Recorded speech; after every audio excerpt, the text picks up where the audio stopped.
I'm very pleased to introduce today's presenter, Dr. Robert Holmes, whose program is titled Understanding Self-Esteem. Robert is the co-founder and CEO of Fraser, Holmes and Associates, one of Australia's largest coaching organisations. They've trained over 100 coaches and employed coaches to work across a diverse range of coaching. Robert has very broad credentials, as you would have seen in the literature. He's a PCC credentialed coach with the ICF. Robert's topic around self-esteem should be close to the heart of most coaches. His client's self-esteem is usually a strong theme in coaching and also a sensitive one to uncover and discuss. Robert's presentation will fall into 3 segments, which creates 3 good opportunities for questions. So what you could do, if you could please type any questions you may have in the question box, and that'll give Robert a chance to maybe deal with them at the best time. You can type them any time you want to. Or alternatively, during the breaks, we can, if you put your hand up, and what I mean by that is if you look at the little icon on your top right, there's a little hand. If you press that little hand, that'll let Christine know that you'd like to ask a question, and she can unmute you. So we'll get on with it now. So could everybody please welcome me in join me in welcoming Dr. Robert Holmes. Thanks, Robert. Thanks, Murray, and thanks, Christine. Thanks, everybody, for joining us this morning. I hope this is going to be a valuable investment in yourself and also your business. I'd like to remind you again that questions are welcome. The seminar will split up into the 3 forms of self-esteem. So we're going to deal with good or natural healthy self-esteem, and then low self-esteem, and then false high or narcissistic self-esteem. I'll provide a spot for you to ask a question if you have one at that point, but of course I'm also going to pull up a bit short of our hour so that we have time for questions at the end. Obviously we're talking about self-esteem, so what I'm going to do is cover what that is, give you some definitions, how it affects people in those 3 different ways, and most importantly what you can do as a coach to assist your clients to improve their healthy self-esteem. I'll also try and make the psychology as accessible as possible, so I will be providing at the end a white paper with full references and my favourite textbook on self-esteem if you'd like to use that. I'm not really sure what motivated you to join us. Maybe the persuasive powers of the ICF marketing system, or you need CCEUs. I'm hoping it's more than that. I'm hoping that you've got a client who is self-sabotaging, experiencing a glass ceiling like this lady is, or maybe you've tried a coaching approach with someone who expresses low self-esteem and it hasn't worked. Maybe they're stuck or depressed, or they won't budge, or maybe they're like this girl who's like a lot of the teenagers I work with in high school who just pout and say I'm not playing. Whatever motivated you today, I'm sure that you'll find some good tools and useful equipment on board. So what I'm going to explore is why self-esteem is important and its effect on client performance. Give you some concepts on what self-esteem is and the way it manifests, and as I've mentioned, there's healthy, poor, and false positive or false good. I'm also going to give you some skills and techniques for coaching this issue to extend your practice. So maybe you've got some tools that work well. I'll give you some other techniques and suggestions to improve that, and some adaptations that the client is going to need to make in the action section of your coaching time with them. As I mentioned, there's a white paper that I'd like to give you at the end and point you off to our free Coach Mentor podcast where you'll see some interviews on these subjects, and if you can just hang in to the end, I'll give you those links just after you get your second password. Look, understanding self-esteem is important to me because it's one of those fundamental human behaviour problems that turn up everywhere. Playing with self-esteem can affect almost every other area of human behaviour and performance. So if you manage to affect self-esteem and get your client to introspectively become aware of it, work on it, change it, properly understand it, and then coach them through, you really have the power to help raise your client, the whole of your client's life, above the circumstances that they might otherwise see as impossible. So strong or revived self-esteem will raise the water level, lifting that stranded boat off the rocky ground and bearing it forward. So I love coaching self-esteem because it just has that global effect on every area. So where do I begin? I want to give you maybe just a little bit of biography on why self-esteem is important to my journey. I've had a long and abiding interest in human behaviour. I started examining self-esteem for myself because perhaps because of the bullying I experienced during high school. I took a keen interest and did very well at the psychology units in both the first two of my degrees, and studied it further in my doctorate. It became really useful in real life when I did business facilitation for the BECs in New South Wales. I ran one of those for a couple of years, and I just found self-esteem kept turning up with my small business clients as I was facilitating them to get started. We'd end up talking about their marriage, their kids, arguments they were having, how bad they felt when they got rejected during a sales call. Just found self-esteem helped every single time. So working with hundreds of clients who struggled to get traction in their business, the issue always came back to their belief in themselves, their ability to succeed or break through. It turned out to be varying forms of self-esteem. So we're going to cover each of those in a minute. As a quick note of warning, Psych 101 is going to tell you that the symptoms of depression and low self-esteem overlap a lot.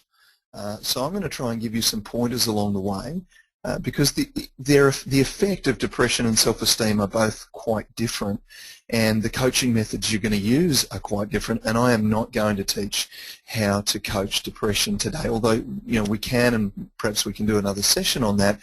One thing to keep in mind here is that people with low self-esteem may experience depression, but people with acute depression will usually not attribute that to low self-esteem. So you can have one without the other, but if you have depression, it's usually not to do with self-esteem. So my suggestion is that the tools and techniques you're going to learn here today are not going to get traction with depression, and in fact might exacerbate it. So if your coaching is not working, you should refer your client to a psychologist or a medical professional to get help with that issue. All right, let's start with some definitions. I want to clear three definitions up. Let's start with self-worth. So self-worth is defined as the basic human desire to be valued, the understanding that the person has value simply because they're alive. So a baby has worth because it's alive, because it's breathing and it has intrinsic value. It's nothing more complicated than that. We all have worth, and that's a fundamental coaching idea.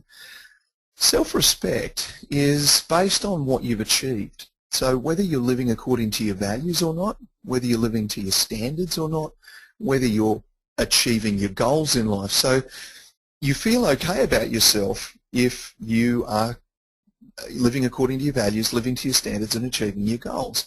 And that's okay if your point of referral is internal. It starts to get a bit messy if you're valuing those three things by external points of reference.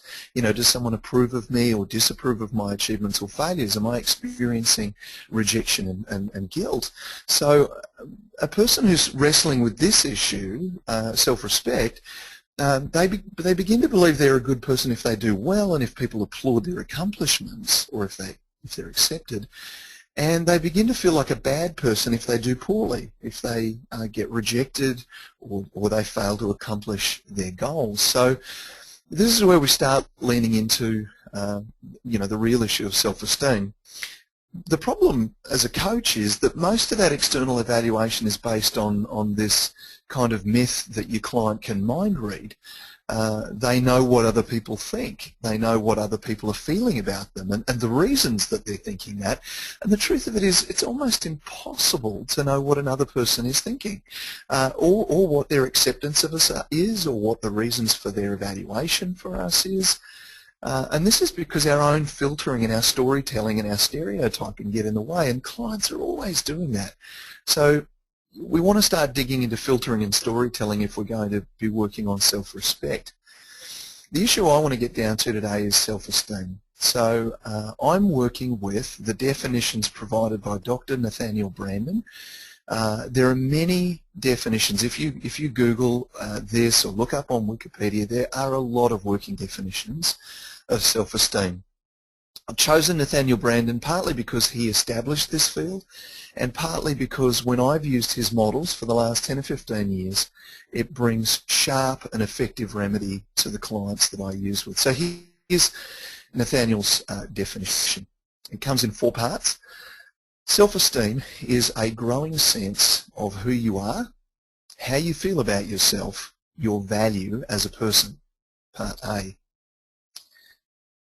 Part B is it's the experience that we are appropriate to life and the requirements of life. So life throws a bunch of stuff at us and we're able to handle it. Thirdly, it's the confidence in our ability to think, confidence in our ability to cope with the challenges of life, and the assertion that we have the right to be happy.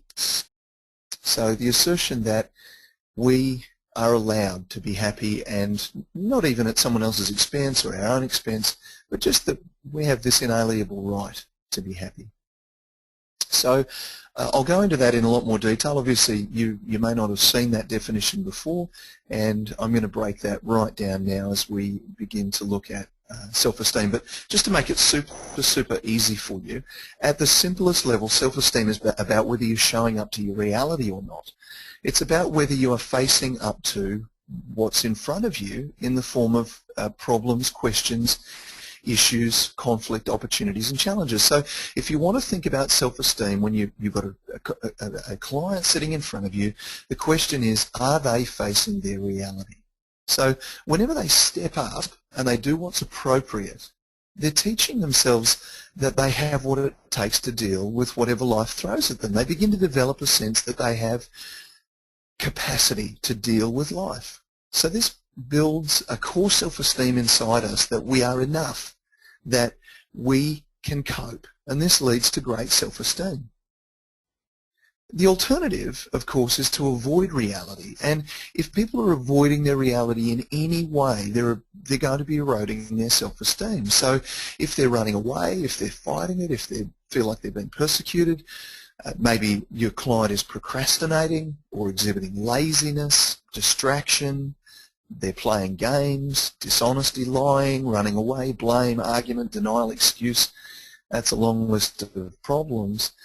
They begin to erode their sense of being capable to deal with life. So as soon as a person does that, they experience guilt and shame, and they start feeling anxious about whether or not life is going to throw something at us that we can't deal with. So whenever we hide from reality, whenever we don't face what's in front of us, we're teaching ourselves that we don't have what it takes to deal with life. And this, of course, builds a core belief that we're not enough, and our self-esteem begins to be corrupted. So baseline issue is self-esteem is about facing reality or avoiding it. All right. So those who actually show up and face their reality develop a strong and healthy sense of self-esteem. So that's type 1, and I'm going to deal with that and then leave room for any questions. Those who avoid their reality can do that in one of 2 ways. They can either avoid it and escape it, run away from it, and those people develop a low sense of self-esteem. And that's the vast majority of people that we're going to deal with. If they've turned up for coaching, the vast majority of people are going to rest in that group. More rarely, a person will develop a false high sense of self-esteem, which is just as maladaptive as the other, but they do that because they're fighting their reality and they're redesigning it, recreating it, recrafting it, and designing. They're living in this double life, a double scenario where they want something else to be true. And I'll touch on that at the end. It doesn't turn up a lot, but just to give you a full and complete picture of the way things run. So before I break those 3 things down, I just want to give you an example out of real life. This was a parenting example of a friend of mine. She's a mum, and she's got 4 kids, and she walked one day past the room of one of her children and noticed that it was a mess. And by a mess, I mean the floor was covered with toys and clothes and all the rest of it. So she called out to her son and she said, "Look, your room's a mess, darling. I just dropped your clean clothes off there at the door. You need to clean up your room." And the child said, yeah, Mum, I'll do that. And everything appeared to be fine, so she went away back to the kitchen, came back several minutes later and just discovered the child was still tucked away reading a book. And so, you know, reading's a good thing. Didn't want to make the kid feel guilty or bad for reading, but the clothes hadn't been put away and the floor was still a mess. So she didn't want to pass judgment, didn't want to make the kid feel bad, but she said to him, listen, mate, can you see what's going on here? I asked you to pack up, but instead you're reading. Over here is what I asked you to do. This is your reality, and this is your life. But instead, you're over there reading a book. You're escaping into fantasy. You're running away from what I asked you to do. And do you know what that means? And he, of course, said, no, I don't know, shrugged his shoulder. So she took a stab at it, and she said, you know that yucky feeling you have right now in the pit of your stomach? It's telling you you're not good enough. You don't measure up, and you're not dealing with life very well. And I can see it on your face because you look guilty. You look ashamed. You won't look me in the eye. You're hanging your head, and I don't want you to feel that way, mate. So the son recognised the truth of what she was saying. He got up, moved straight away to put away the clothes, and started tidying his floor. Asked Mum for a vacuum cleaner, and she came back a few minutes later and said, "Now what's going on inside you, mate? I bet that feeling's gone away." You know, and you're teaching yourself you're capable of doing what you were asked. You're facing your reality, and it feels good, right? I can see it by the smile on your face. And of course, you know, the child smiled, and they had this great interaction. And when she told me this story, I told her about you know, some of the background research that we've done on self-esteem. And you know, I can tell you this has amazing impact and implication for every area of our lives. It's in parenting, it's in business, it's in opening the mail. You know, oh no, it's another bill. So you can see how this is going to play out. Now, obviously what I've just said is not necessarily the way current parenting scenarios would necessarily teach. As parents, we often try and shelter children from their reality. We flatter them. We tell them they're such a clever girl, you know, and we protect them from the consequences of their actions. By doing this, we're actually undermining a child's sense of self-esteem, and we're leaving them ill-equipped to deal with life. My eldest daughter's 18. She's just sat the HSC. She's a very naive girl, and frankly, I feel like she may be ill-equipped to face the realities, the harsh realities of 70,000 students leaving Year 12, going out into the world to compete with her for work. She has a very naive way of looking at things, and the only way to deal with her foreboding sense of anxiety was to sit down with her the other day and have a fairly confronting conversation about the reality of what was facing her now. She had to go get a job. She's about to leave home. She wants to travel overseas. She has to go get a job. And so we faced her reality, and of course she cried and cried, and as a dad I don't want to make her feel bad. But the next day she came beaming, you know, to me and said, "Dad, I've applied for 2 jobs and I got them both. And thanks for confronting me. Thanks for telling me what I had to go do." And she was just so grateful. So you can see that we've begun to build her sense of self-esteem. But instead, what I've done for years before that was kind of tell her that she was doing great and tell her that I was proud of her even when she wasn't facing reality. Instead of doing that, we need to hold our kids to a higher standard, hold our clients to a higher standard. If self-esteem is important, then we need to be honest. We need to hold them responsible. We need to tell them what the consequences will be, get them to see the challenges and the problems, to having conflict with our clients, instead of just giving them an excellent mark every time they do something well and they're so pleasing to us. So self-esteem is important, and we need to get them to confront reality. All right, so let's look at the self-esteem areas one at a time, and I'll pull up here in a minute and just leave you room for any questions that you might have, and then move on. So firstly, let's talk about people who have, over the course of their life, consistently faced their reality. Now, these are people who are leaning forward. They're leaning in and they're having a go. So their instinct has been honed decision by decision to come to believe that they face the truth, trust their judgment, have a go at controlling their outcomes, and whether they fail or succeed, they grow. So this person has honed an instinct inside them that they can trust their judgment. Their undergirding state then is one of confidence and security, peaceful acceptance that come what may, they're going to be able to cope with it. So they develop a sense that they can cope with things and that they can deal with it. Their self-talk is based on their life experience.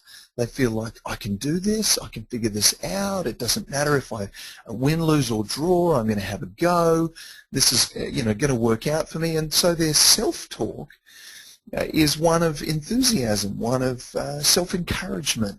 I've been here before, I've had a crack at this, it doesn't matter if people reject me here, let's have a go.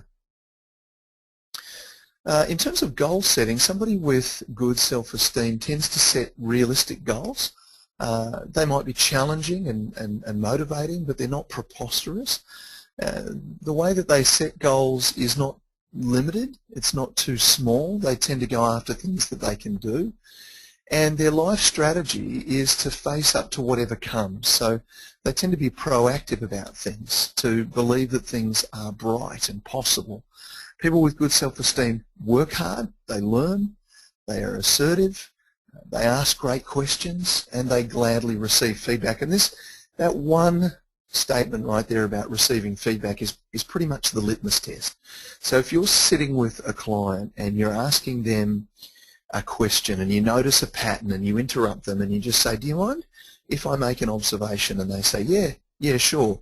And you make that observation. It might be a little bit critical. It might be quite pointed. It might be a why question. It might be fairly confronting. Right at that moment is your litmus test for your client's self-esteem. So if they begin to redden in the cheeks and clench their jaw and close their fists and comfort themselves and lean back and cross their arms and so forth, it's a pretty good indication that they're not open to feedback. And this, for me, is one of the key indicators that they're probably going to be struggling with an issue of self-esteem. Whereas a person with good self-esteem will lean back, smile and say, yeah, tell me about it. They'll listen to your feedback. You will have helped them develop a sense of being able to get a window into their own behaviour. They'll be open to that feedback, gladly receive it and say, look, thank you for making that observation. They display great self-awareness. So hopefully some of you listening in are going to be saying, yeah, you're describing me. And that's great if that's you. I've certainly worked long and hard on my own sense of self-esteem. I hope I'm more open to feedback nowadays than I was before. So let's bring this home with some coaching strategies and then pause for a minute. So what can you do as a coach to leverage off somebody's healthy self-esteem? What can you do to help them build self-esteem stronger? So one of the things I love doing with a person like this is to help them build resilience. So very often this person's not necessarily in touch with their internal sense of self-worth, and they may have, remember before I was talking about self-respect and performance, if they're internally referencing their worth, then that's great. If they're externally referencing their worth because of the opinion of others, this is going to be an area to work on. So if you hear them talking about how other people speak about them in the office, or what their wife thinks of their decision, or what their kid did when they had an argument with them and how bad that made them feel, that's not an issue of self-esteem. That's an issue of self-respect and self-worth. So what we're going to say to them is, okay, let's build an internal reference to your area of resilience, and let's figure out what you think about yourself and try and get you to start referencing yourself instead of the opinions of others. One of the ways I like to do this is to teach clients to trust their instinct, to trust their gut feeling, to teach them how to listen to what's going on enterically with their gut brain or with their heart brain. And if you want any further information about that, Grant Sasolo gave a great speech on the ICFEPD a few months ago. But to give them more certainty about trusting their instinct. Another thing I like to do is teach them how to listen to their self-talk. So give them some coaching skills around listening to their self-talk, journaling, integrating self-learning, figuring out what they're saying to themselves. A bit of bit of a warning there. We're not trying to listen to our inner critic. We're trying to, generally people have several voices going on in their head, some of them quite critical and some of them quite self-encouraging. So I'd be teaching my client to be listening not to the little devil on the right shoulder, but to the smaller version of themselves on the left shoulder, and integrate that self-learning. I'd be working with them on setting higher and more difficult goals. I love using a tool called dreamlining, which I learned from a guy called Tim Ferriss in the 4-Hour Workweek. Dreamlining is really simple. There's three rules. If you had all the money you wanted and all the time you wanted and you couldn't fail, write down 5 things you want to be, 5 things you want to do, and 5 things you want to have. And I can't tell you the number of times clients have just gone bananas because they've had the chance to dream again. All right, Christine, so at that point, we're about halfway through the time. I'll just pull up for a question. Okay. We've actually received a couple more, so would you like to answer Julie's question, can a false high of self-esteem present as similar to narcissism? Yes, absolutely. It presents itself as narcissism, and I'll go into a false high sense of self-esteem as the third area at the end and give you a sense of that. But definitely this person has an overinflated sense of self, and they will exhibit a high level of demand on others, and they'll exhibit a sense of deserving more than really what their circumstances have. So yep, you're absolutely spot on there. Okay, so then we have Michelle. What about those who receive feedback well in a safe coach setting but not elsewhere? Where do dreamers and innovators sit when dealing with reality, facing it or avoiding it? Okay, great. That's probably a two-part question, so I'll just tackle the first one first. If a person's open to receiving feedback from you but not from others, that's an issue of trust, and I'd be dealing with that person's boundary setting. So perhaps they haven't learnt how to be vulnerable with others without letting their guard down. So you can be transparent and vulnerable and still have a shield up and set boundaries with people. Probably that person is wrestling with issues of being able to say no, and very often, perhaps in their life, they've got quite a harsh person who they just keep walling out. Perhaps it's a mum or a dad or a loved one, a relative, and so I'd be working with that person on setting boundaries, relational boundaries. And the second part of that question was, what about dreamers? And so that's also a great question. Thank you, Michelle. We're not talking here about the capacity to dream, imagine, or facilitate. Good writing, good artistry requires us to disconnect from reality. What I mean by facing your reality is what's true about you right now. And for a dreamer, what's true for them is that they're artistic. What's true for them is they're creative and that they need space every morning to journal or get up or meditate or practice mindfulness. That's their reality, so they need to face up to that. Part of their reality is also going to be, are you paying the bills? Are you opening your mail? Are you answering the door? You have emails that you're not answering? That's also part of their reality. And if they're exclusively running away to the creative process, they are actually avoiding another part of their reality, which is, the real world and dealing with timelines and budgets and so forth. So to some extent they may be escaping into fantasy and unreality, and this is going to be eroding their sense of self-esteem, and it'll exhibit itself in their budgeting or in their relationships, their lack of capacity to, say, remember things or, whatever. They're going to have some other issues being thrown up, and a lot of artists and creative people tend to excuse their eccentricity by saying that they're artistic, and often it's a manifestation of low self-esteem. So as a coach, that's really your call to decide whether you want to go raise the issues of self-esteem or not.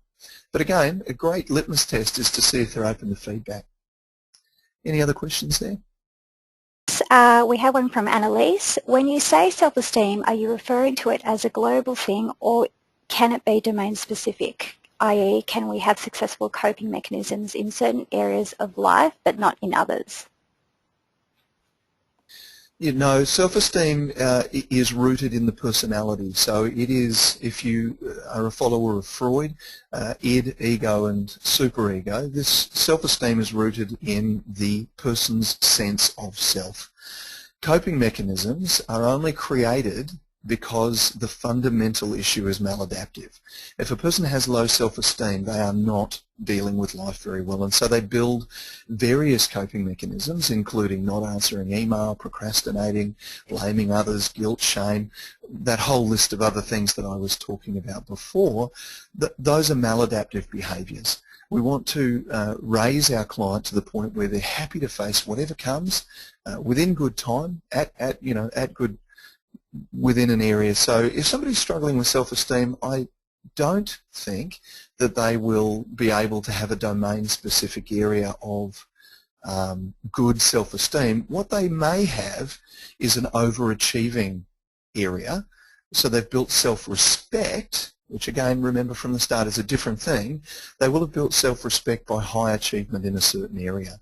And that means they can reference their performance in a certain area, or the fact that they live close to their values, and feel good about themselves because of how they're performing. If you want to look at the other coaching model of be, do, have, self-esteem is dealing with the being of the person, whereas they're gaining some sense of self-respect out of their doing and having. Look at me, I've got a big house. Look at me, I drive a Mercedes. Look at all my accomplishments. Yeah, not really interested in that. Let's talk about who you are. So self-esteem today that we're talking about is really down at the level of doing. Again, great question. Thank you. Happy to chat with you further about that. So let me move on now, if I can, Christine, and just tap into probably the big area, Yeah. which is low self-esteem. Okay. So let's consider a person who has, over the course of their life, consistently avoided their reality by running away. So the psychologists will call that low self-esteem. This person has honed their instinct repeatedly through their life, decision by decision, to run away. They expect failure. They give up before trying. They've consistently undermined their sense of self. Their ego is damaged, and they're really struggling. So there's a lot of people like that. They undergird this state, or their underlying sense of self is one of fear and doubt. They're insecure, they feel inferior, inadequate, they're often ashamed, feel guilty and defeated, and really struggle to cope with one area or another. Their self-talk is going to be based on their life experience, and that's one of not being good enough. So life keeps throwing things at them. They don't cope, they don't measure up, they're not good enough, they're not talented enough, they're not smart enough, they're not making it. And so the self-talk, you remember before I was talking about having several voices in their head, this person's going to have a huge inner critic that's going to be saying, see, you failed again, you're not doing very well, you don't measure up. And so that's an area we'll get to when I talk about coaching tools. We're going to work on self-talk, obviously. People with low self-esteem set goals that are too small. So they set goals that are easily achievable, unproductive, uncompelling. Pretty sad little state of affairs, really. If you get into a goal-setting exercise and you begin to review and evaluate their goals, one of the things that you'd like to ask, or I like to ask a client at that point is, is that a challenging goal? Is that a big, hairy, audacious goal? Or could you go do that tomorrow? Their life strategies tend to be to hide from reality. They feel stalked and hunted like this poor sticky insect. They isolate themselves and run away. They feel overwhelmed. They'll exhibit procrastination. They definitely avoid feedback and hide from their reality. So people who are doing these things almost invariably got low self-esteem, and the strategies that they run are, a huge long list of escape mechanisms and strategies. So let's talk through some strategies, some coaching that I would do with a person who exhibits low self-esteem. And again, you don't have to be a doctor or a psychologist to figure that out. You simply are asking the question whether they're facing up to their reality or not, and one of the litmus tests for that is to see whether they're open for feedback. So the first thing I would do with a client who has low self-esteem is to help them cultivate self-acceptance. So to begin to work with them on honesty with self, warts and all, help them face the fact about who they are. And the first truth is, mate, you're running away from reality. It feels to me like an observation I would make of you is that you're running away. So could we talk about that? Could we explore your reality and how you're coping with things? Perhaps they've got anxiety or depression. Perhaps they've got guilt, shame, perhaps blaming others, whatever it is. So this client needs to get to a place where they can honestly say, look, I'm a human being. I've got goals. I sometimes achieve those goals and sometimes I don't. I succeed and I fail like everybody else. Neither condition makes me a good or a bad person. I'm flawed. I make mistakes and I'm not ashamed because that's what all human beings do. I'm giving it my best shot. Those are statements of a person who has high self-esteem. The very fact that you would perhaps read that sentence out to a client and have them say, oh, you know, I could never say that about myself, boom, we've got a coaching area to look at. We want to begin to help that person cultivate self-acceptance. The second thing that I would do to help that would be to help them examine any defining moments or limiting beliefs that they're holding on to. So remember, they've defined themselves as a failure. They've defined themselves as not able to cope with life. They've proved to themselves again and again that they run away. And so a coach is going to be working with defining moments in their history that cause them to believe that, perhaps abuse, guilt, shame, something, not staying there because of course we're not in the counselling modality and we're not psychologists, so we don't want to go delving around, you know, on the Shea Lounge about, you know, how do you feel about that, and let's spend 45 minutes going into the past. But what are your defining moments and how did they create limiting beliefs? Let's talk about that. Let's talk about what you believe about yourself and why you believe that and whether or not you're open to change those beliefs. Your client needs to change the meaning of the key events that they've had in their life, the key conversations they've had, into something more helpful, a range of empowering beliefs that help them get more of what they're looking for. So, you know, again, hopefully you're familiar with methodologies to examine limiting beliefs and begin to help them be more flexible about what they believe about themselves. The second thing that I would do with someone who's exhibiting low self-esteem is that I would get them to start practicing showing up to their own story. I once heard an attorney in Texas observe that 90% of the time the case was lost because the client never showed up to court. Now, sometimes that's physically, they don't show up to court, but mostly the client was sitting there saying, this isn't fair. Why is this happening to me? Why are they suing me? This is not right. Why is that person attacking me? And the issue is, mate, you're being sued. Show up. Instead of playing the victim, turn up for the fight. So I once helped a client who was struggling with massive anxiety. He had insomnia, heart problems. He had to raise back taxes that were arising from a profitable season. His business had slumped in the wake of a cyclone, couldn't pay hundreds of thousands of dollars to the ATO. So I worked with Michael on facing the reality of the situation. I got him to call the tax office. He showed up. He told them the truth. He faced the reality, and the ATO radically reduced his tax burden. And then they gave him a payment plan. And guess what happened? You know, the next week I ring him and say, mate, what happened? And he said, my anxiety's gone. I said, why do you think that happened?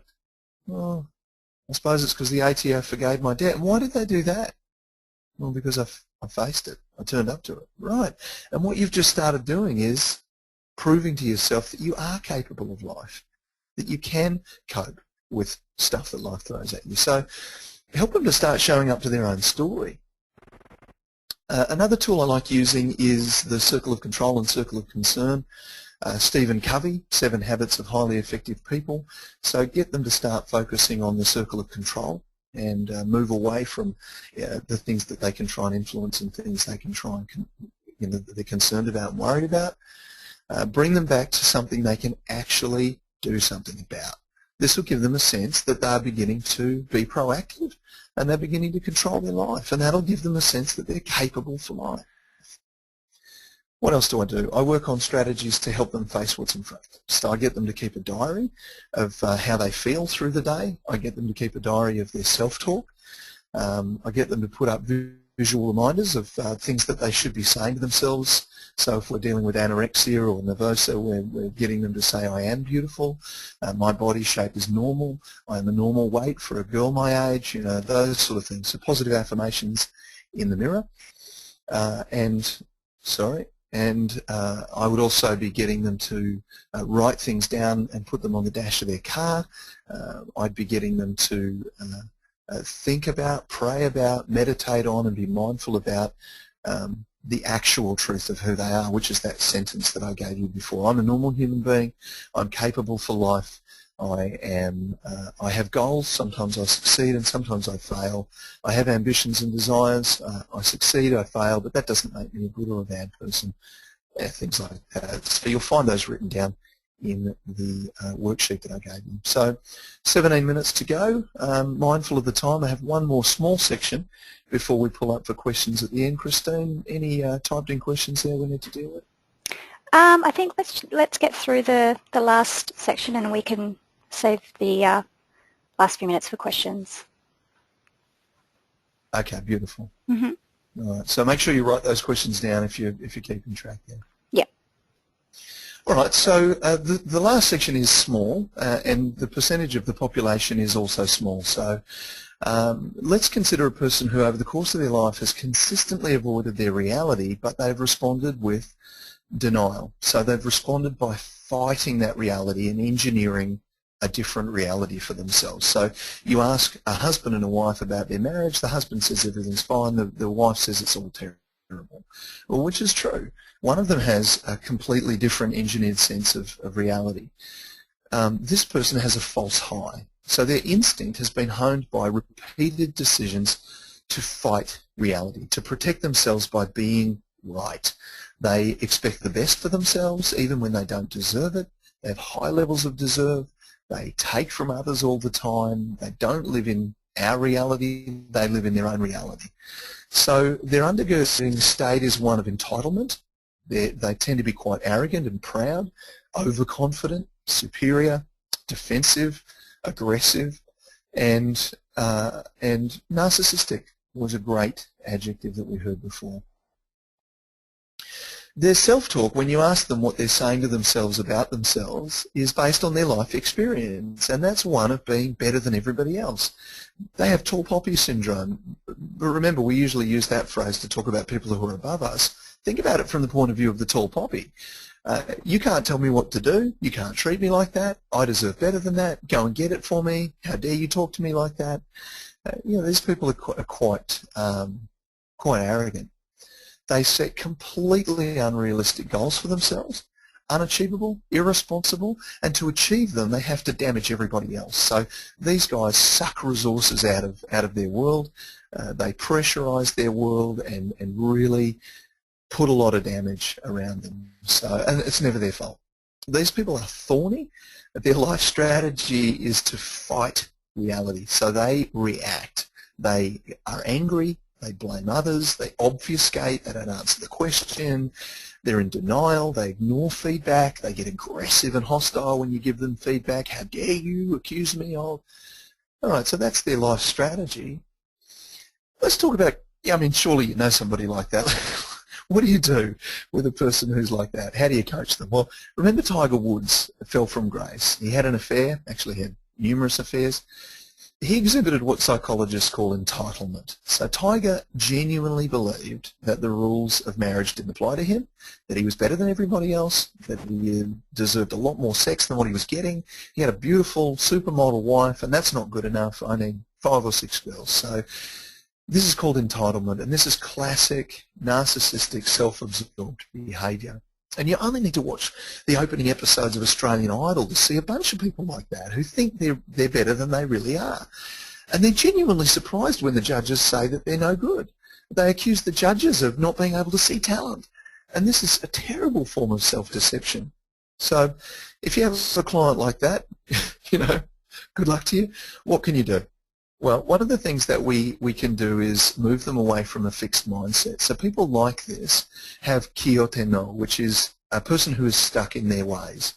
They look at themselves as being smart, they're the standard, they're the best, and as a coach you can help them adopt a growth mindset instead. So get them to consider their internal rules, the rules by which they're judging everybody else, especially the way that they're judging their own behaviour. Examine their methods of thinking and encourage them to embrace kiyosei, which is the ongoing continuous process of improvement. So it's highlighting to them, creating a self-awareness around the fact that they have a fixed mindset, that they have a very solid and fixed set of ways of measuring, and begin to explain by example the way that they could have a growth mindset. And, you know, is it really that black and white? Are there no other shades of grey? Could you think of any other example where someone might not behave like that? Have there ever been examples in your own life where that hasn't been true? Get them to embrace kiyosei. The second thing I'll do with a client like this is examine whether they're open to change, and if they are, help them with accountability. So this may mean that you end up confronting them about their complete lack of accountability.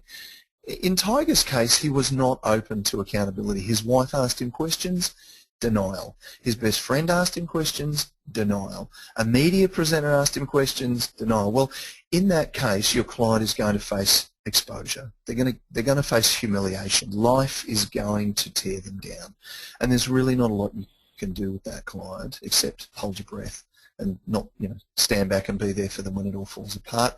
The third thing, and this is one of my final slides before we finish, is just to say coach your client to move away from anger.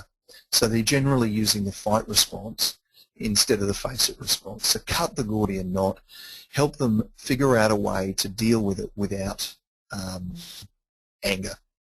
The last thing I just throw in, if you've not seen it before, have a look at Cartman's triangle, the relationship triangle. So villain, victim, and hero. And your person there is taking the villain corner.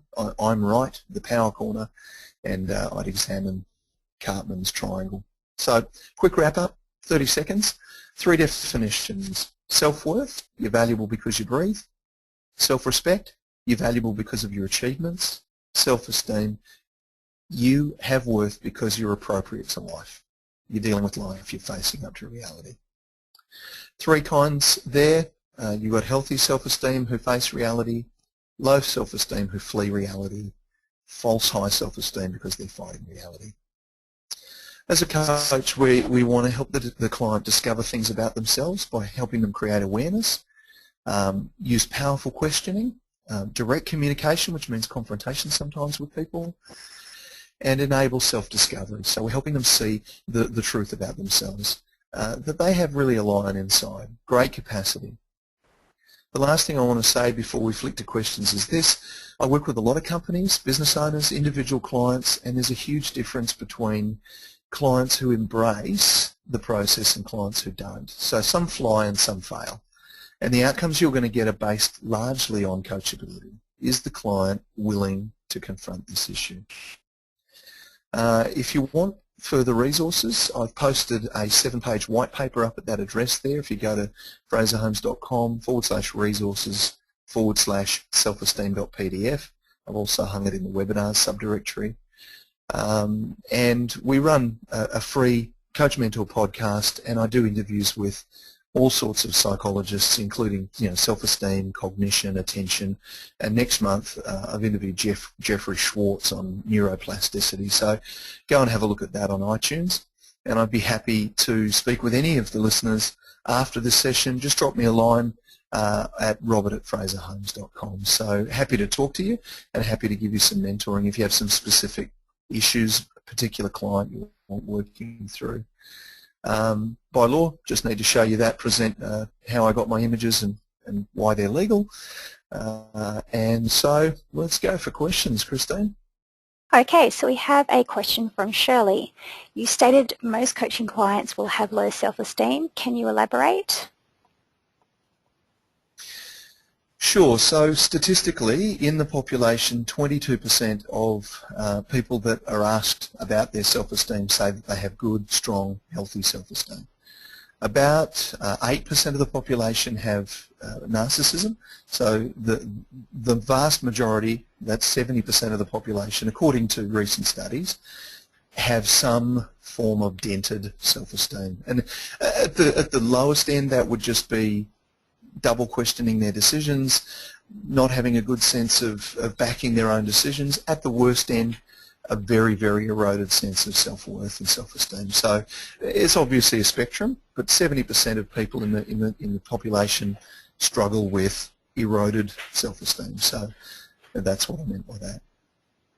Okay, and we have a question from Tracy. What is the difference between self-esteem and self-confidence? I would put self-confidence in the same league as self-respect. You gain confidence because you have a track record with yourself of accomplishing your goals, living by your values and achieving the things that you were after. That's only my way of looking at it. I would say confidence is the belief, the ability to back yourself, the belief that your intuition is right and that you're okay. It's probably mingled right in there between self-respect and self-esteem. Probably goes right along with those two in between, I'd say. Okay, and we have Jeff with, are people with low self-esteem also resentful because at a level they know they are better than their current situation? Sorry, let me repeat. It depends. Yeah, great question, Jeff. It depends on their level of self-awareness. So if we're dealing with somebody that's hiding in a drug addiction or alcoholism or some other form of self-medication, then they're probably not going to be thinking about themselves very much.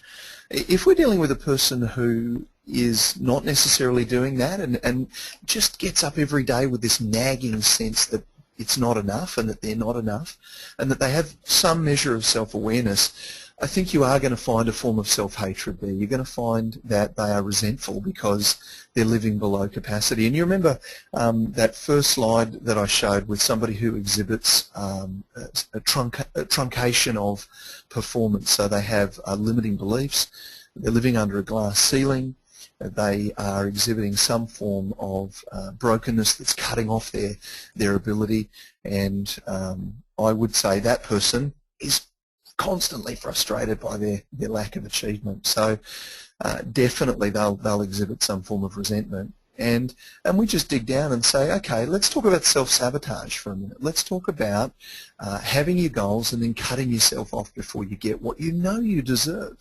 Let's talk about why that is, and then then we begin down the journey. I do have some tools around specifically breaking self-sabotage and glass ceilings. If anyone would like those, just feel free to write to me, and I can send you another fact sheet on that. Okay, we have a question from Jane. If we test by seeing if they receive feedback and find they do, you said to assume self-esteem was okay and to focus on building resilience. Can you say more about building resilience? Sure. So resilience is the capacity to face difficult issues and to not quit. So in the face of struggle, resilience is really important, obviously, for a soldier in the front line. You don't want them to run away because they're going to get shot. Resilience is important in business, in relationships. People in marriage tend to sort of get 20 years in and feel like giving up. So what we're going to do with that person is build their capacity to turn up to their reality, confront it, stop defining themselves by external issues. What do you want? What do you believe? How are you going after it? Oh, but I failed at this, but I failed at that. All right, so what else can we do? Let's think outside the box. Very often if I'm working on resilience building, I'm going to be going at a relationship question. So we're going to be talking to them about their key core relationships and their interaction patterns with people. How often do they walk away from an argument? How often do they give people the silent treatment? How often do they, kick into arrogance, pride and aggression mode just to cope with the thing and get it to shut down? I'm going to build their capacity and resilience. One of my favourite tools for doing that is mindfulness. If you've got into mindfulness techniques and practice, prayer, meditation, disconnecting themselves. Another tool I like using is reframing. So going back to past issues and getting them Say, you know, okay, that was 8 years ago.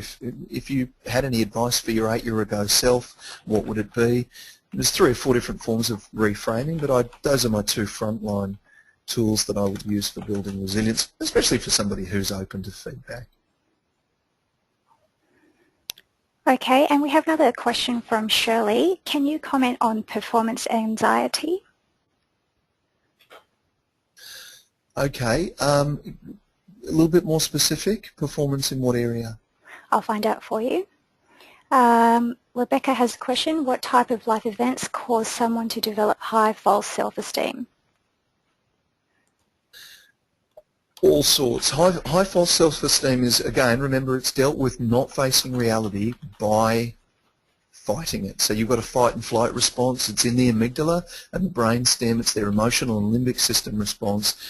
That could have started anywhere at any time. So they could have started fighting with reality at the age of 3.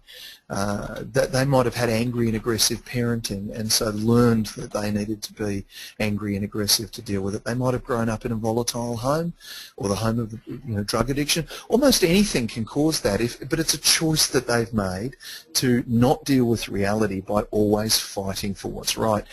They don't have to have grown up in an abusive home either. My second eldest daughter is a right fighter. She just fights every piece of reality that doesn't line up with her sense of what she thinks is right. So it doesn't have to come from a bad background. All you're looking at is not necessarily why or what happened, but just the fact that they are dealing with reality by fighting it. That's going to give them a high or over-engineered sense of self-esteem, a false high. Okay, thank you. And we have a question from Ron. Do you find it tough building resilience in the employee in the workplace of today where commonplace bullying is so rife?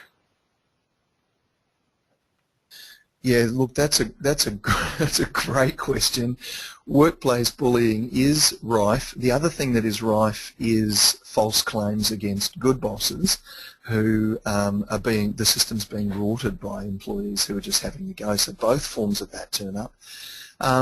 Again, the issue of resilience building for me comes back to coachability. Is the client open to feedback? Are they willing to be coached? Are they there?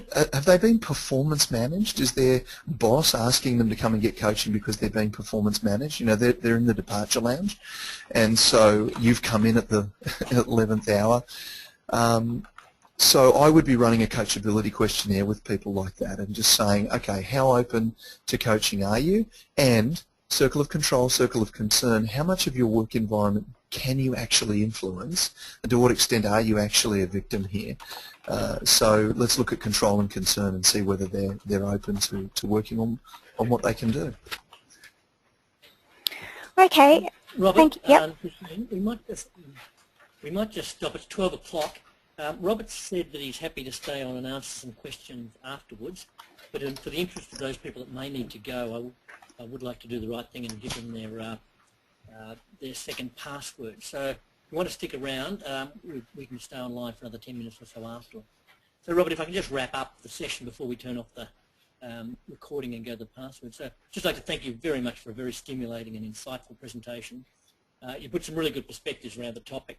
I thought the interesting thing about this topic is it relates not only to the clients we might be coaching, but also to ourselves personally as coaches, particularly many of us in areas of business development. We all deal with some level of self-rejection, which can impact on our own self-esteem. But of course, many of us are parents, and we also deal with our children. So I, for one, took a lot out of your talk at several levels. So Robert, thanks again. That was excellent. Christine, can we just turn off the recording now? Yes, stopping now.